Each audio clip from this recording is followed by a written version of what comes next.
I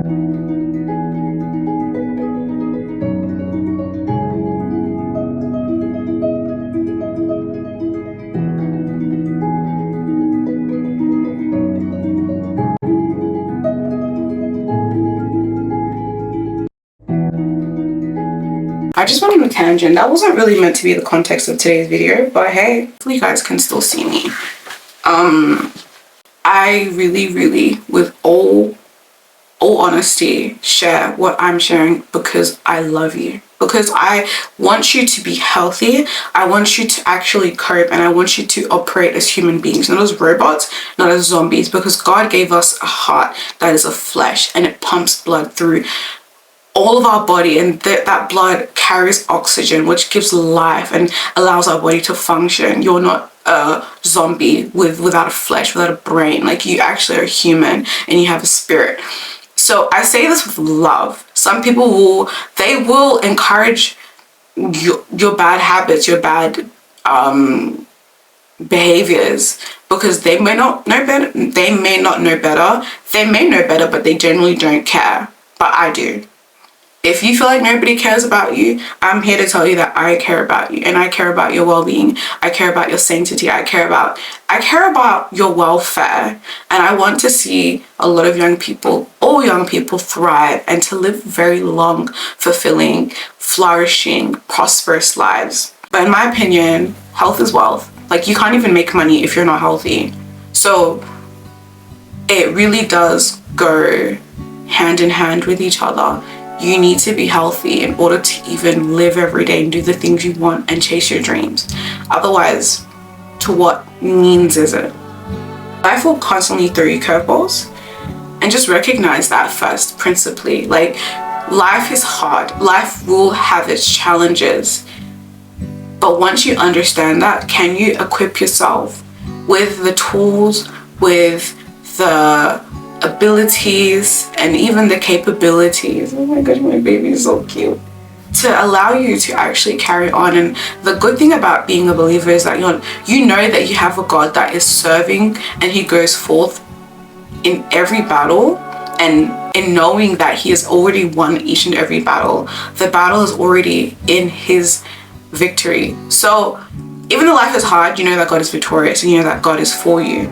So you have nothing to worry about, and it will be hard to maneuver through and navigate through that storm, but I know that God got me, and even on my hard days, I have the strength to keep going, because I know that God is allowing this situation to strengthen me. So it's not a bad thing. It can either shape you or break you. How you approach it will essentially determine the outcome of that situation for you. Life is hard, and I always say this, I never want to be defined by my circumstances. I want to be defined by my character. And this is something I even want to continue praying about, is that I want to have a heart that's so strong in God that no matter what life throws at me, I'm going to be so firm and so solid. And I will cry, I will break down, but I want my faith to be greater than every circumstance that comes in my direction. And I want to be known by those things. I want to be known by the good fruits that I display. But I don't even want to say this, exude is probably a better term. What you do now will ultimately affect you. It's like a snowball. It just builds and builds and builds and builds. Now you can have a good, happy snowball, or you can have a bad, angry snowball. It's really up to you. The trajectory of your life is in your hands, in your decisions, in your actions. And it's never too late. If you have made not so good decisions in the past, you can either perpetuate that further or halt it, stop it in its tracks, and build a new path, build a new cycle, build a new habit, build a new direction. It's never too late, unless you decide that you don't want to make any changes. But if you wake up every day, that means you still have a chance. Camera just died on me. Honestly, the devil is a lie. I'm still gonna go. I'm gonna try and do this in a timely manner. Yeah. It's never too late. You just have to, what's that word? Come to an agreement with yourself and say, this stops here. I'm ending the cycle right now. Anyways, so that's point number 3, I think. You can't avoid your problems away. They will always be waiting for you. Worst case scenario, they are 10 times bigger than when it first happened or when you first encountered it. I used to be I still have avoidant tendencies, but I used to ignore my problems all the time and they would just compound. I use this analogy like a filling tub, right? There would be a tub that's, let's say, me or whatever, and there would be a tap that is pouring or that is filling up the tub, and I would be aware of the tub and the water that is slowly filling up, and there is still a chance for me to either turn the tap off or even unplug the tub and allow the problems to drain out. But instead of me doing either of those things, I'll just let it fill up to the point that I've already flooded the bathroom, and now what could have been less of a work, it's now 10 times worse, 10 times harder. Like, yeah, I'm in my room, I can hear the tub flooding. It would have only taken me 2 minutes, maybe even less than 2 minutes, to get up from my room, go to the bathroom, turn off the tap. And yes, I have the water, but I can still go through the work of draining it. But now the bathroom is completely flooded, so I have to go and take 1,001 towels, maybe a few buckets, and have to scoop up the mess all by myself. It's work regardless, but one is more energy, time, and even strength consuming than the other. Like, the trade-off is not that good. So you might as well deal with it firsthand while it's not that bad, while it's not as stressful, than waiting for the issues to literally topple over and pour out, where you have to maybe even ask for help to clean up the mess that you made. You can't ignore it. The habits you have now, good or bad, will reflect in your later years. And I'm yet to see that, so I'm still trying to be conscious while I'm still young in my early 20s. I'm trying to make good decisions, and yes, it's hard. Like, sometimes I want to pick instant gratification over delayed gratification, and I want to pick chop life now and then, let life chop me later.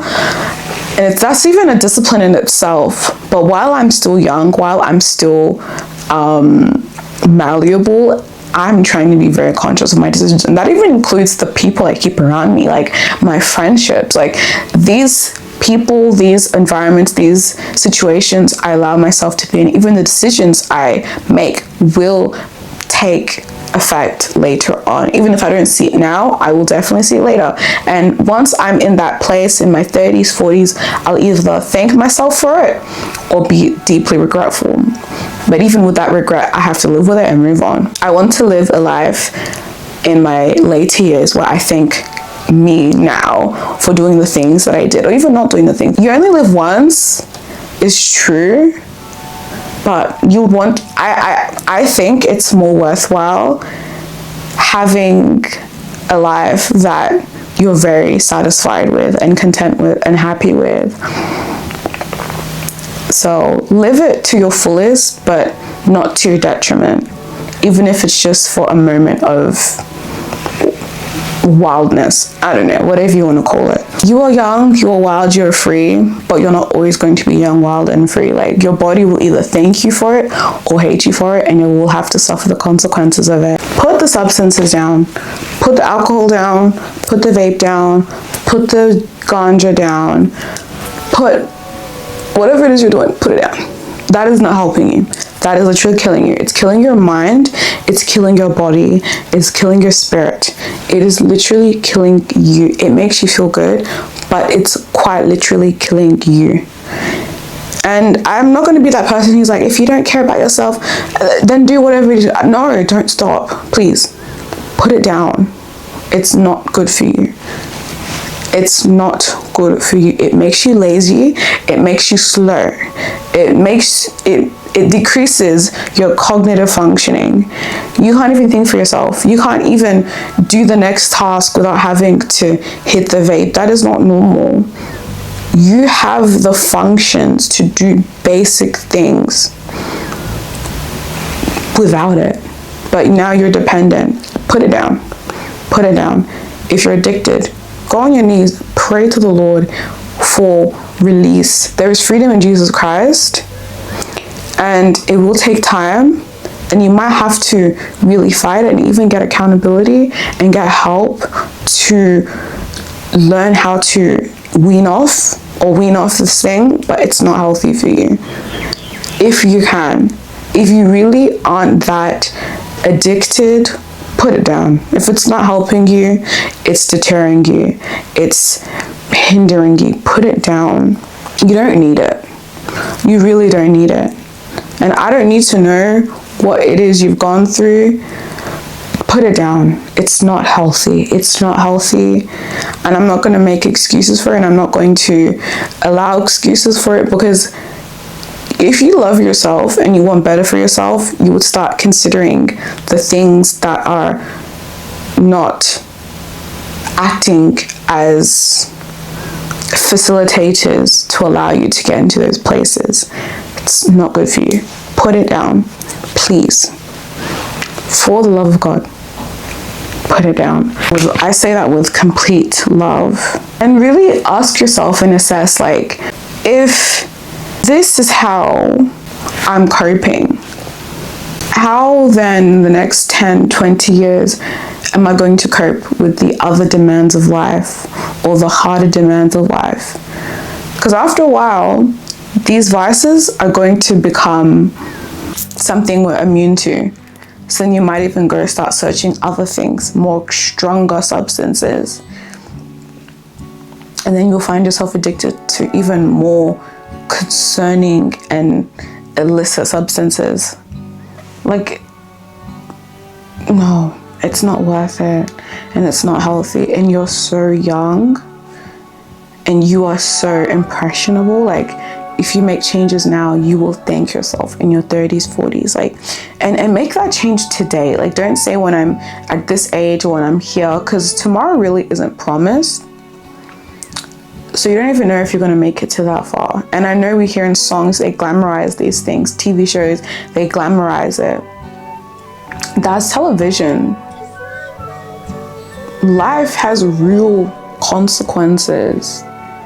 And some of them, geez, you wouldn't even want to imagine what they feel like. But this is real life.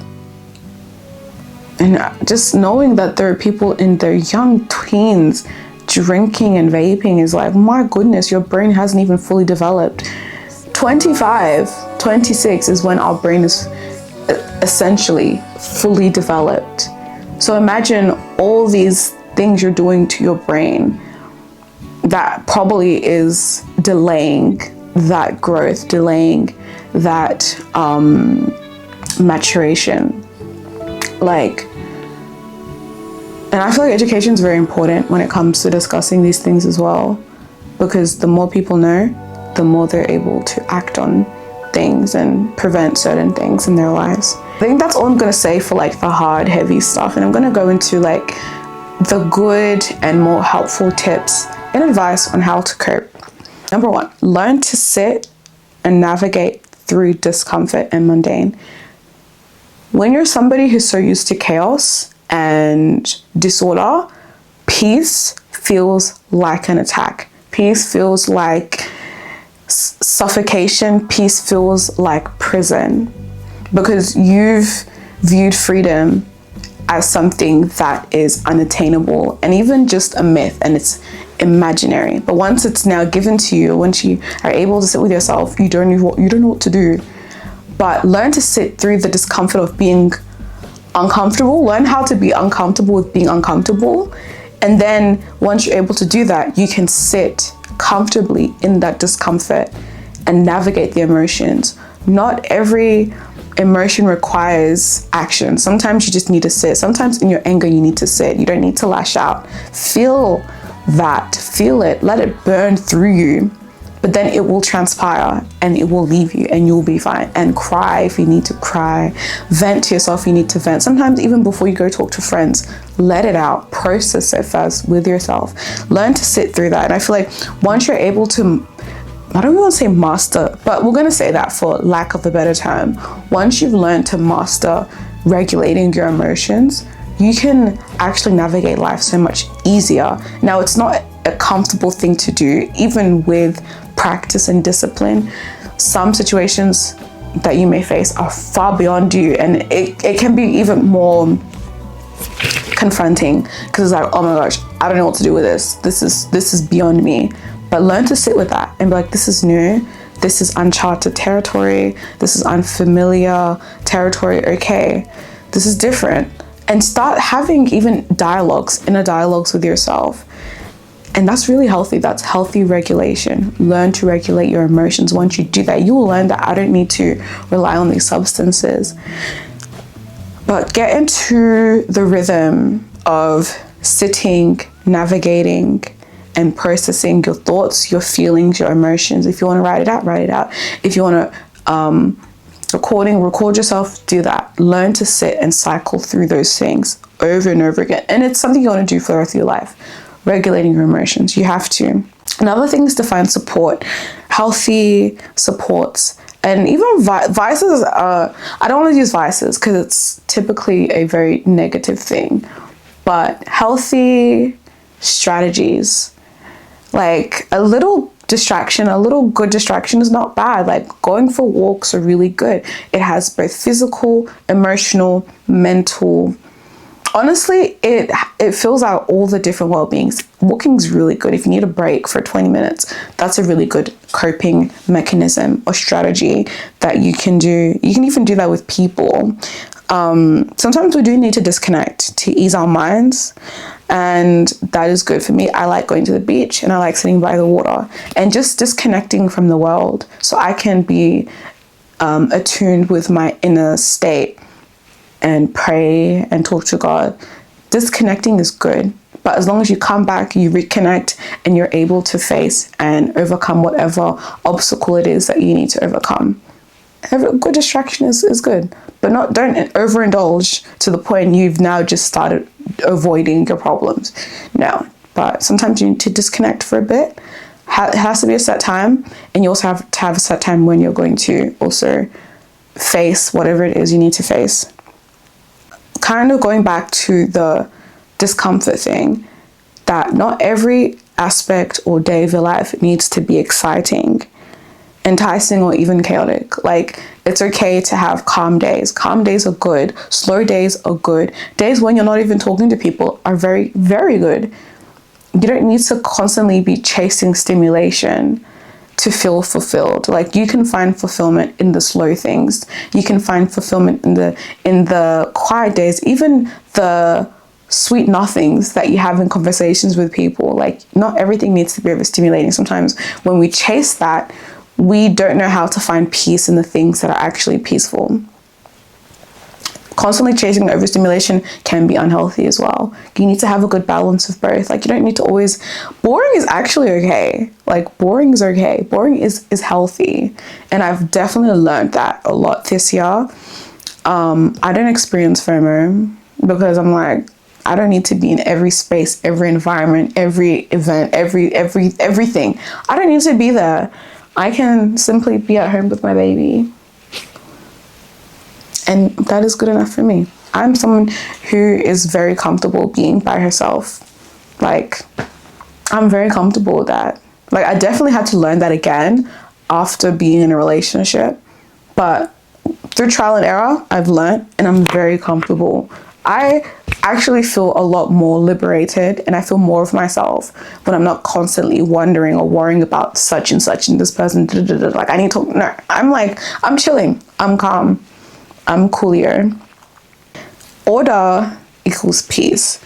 Disorder equals chaos. When things are out of place, when things are discombobulated, when things are not where they need to be. When things are not organized, you will create, like, chaos will be a consequence of that. But when you have peace, peace is the consequence or the effect of order.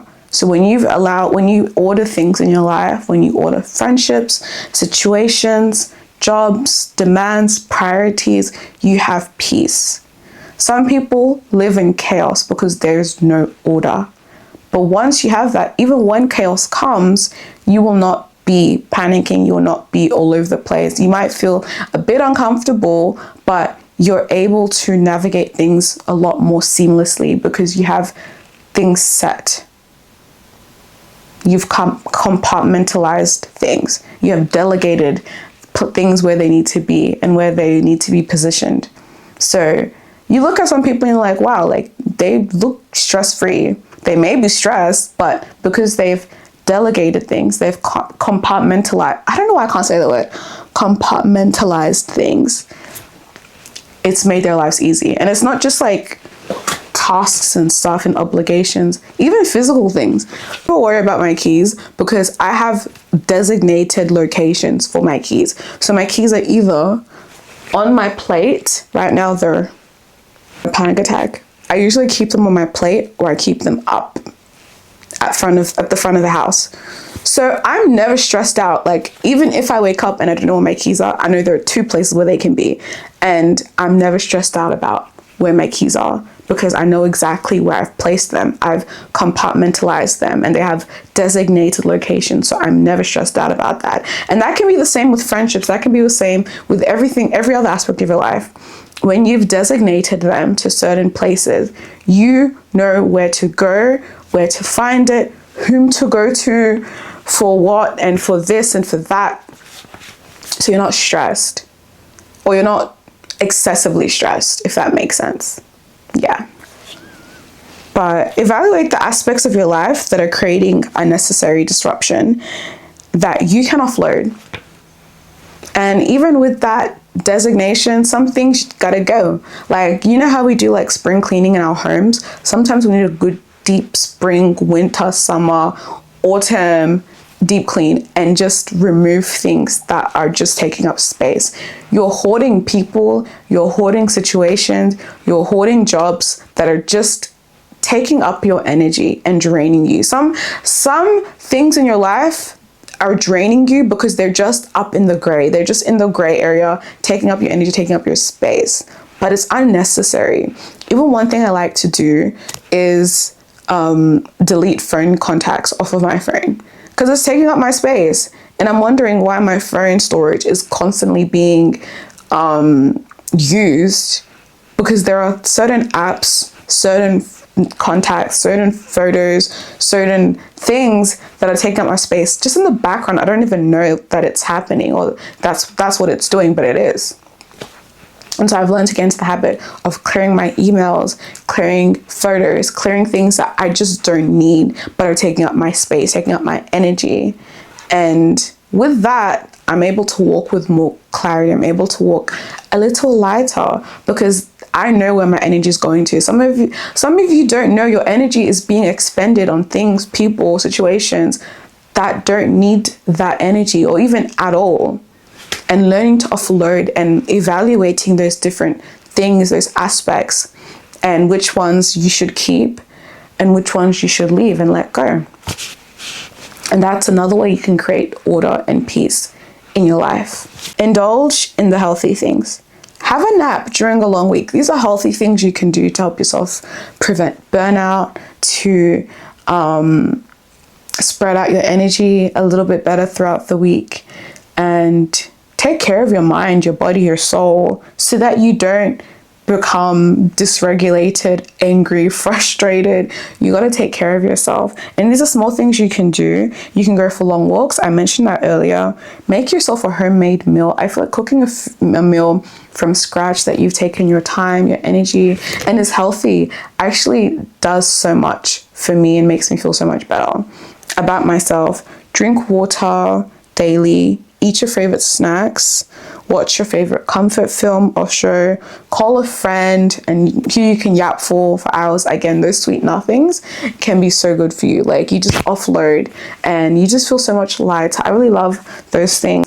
And even play with your siblings. If you have siblings, play with them, spend time with your family. Those are really good ways that you can indulge in the healthy things. And it's actually going to garner health benefits, and so there's a lot better for you in general. Second to last point that I have here is that if it's low vibrational, as in it doesn't take up so much energy, rapid energy, doesn't spike up your energy too quick, it is usually better for you and has long-term benefits. Quick fixes aren't always a good fix. Sometimes we think, I just need a fix, but that fix is not healthy for you. I just need a fix, but it's not actually benefiting you in any way. It's just going to make you feel numb in the moment. And I'm saying this because I've experienced it. I'm not saying this as someone who's never had experience or who hasn't experienced life. I have experienced the nightlife. I've experienced going partying. I've experienced, the bars. I've experienced it. I'm telling you this because I've experienced it. Did it make me feel better? No. It made me feel more tired. I got fat because I was constantly bloated. I genuinely looked like I was fighting for my life. I will even show you photos. I'm not even lying to you. Like, when you're just being unhealthy, your body shows it. Like, it takes a toll on your body. It takes a toll on your mind. So I'm saying this to say, choose better for yourself.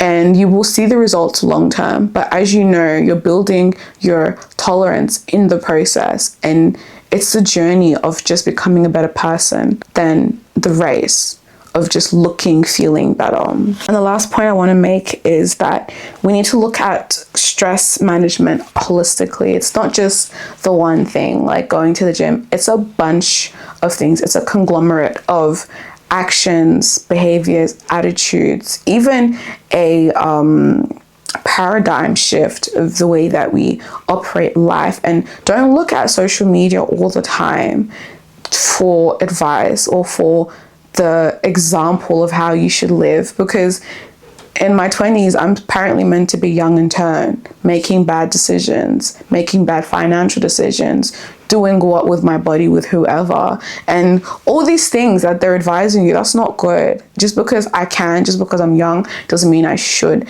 Like, all things are permissible, but not all things are noble. Like, you just have to make that decision and exercise your autonomy. But also in that, don't judge people as well. Like, some people may need a video like this to listen to, and if you know somebody who's struggling, like, come to their level and speak to them from a place of love and help them. There is hope for our generation. Like, if there is someone like me, a 22-year-old who is doing what she's doing, who is trying to help other people while also helping herself navigate life, health, faith, I know for a fact that there are many other young men and women like me who actually want to chase the good things or strive for these things. So these are the things I'm learning in my adulthood. And these are things that some people even learn later on in life, sometimes even the hard way. But life doesn't have to be hard. Yes, life has its challenges, but you don't have to do it the hard way. You don't need to learn the hard way. You can learn the easy way, the confronting way, the disciplined way, but the results are far greater.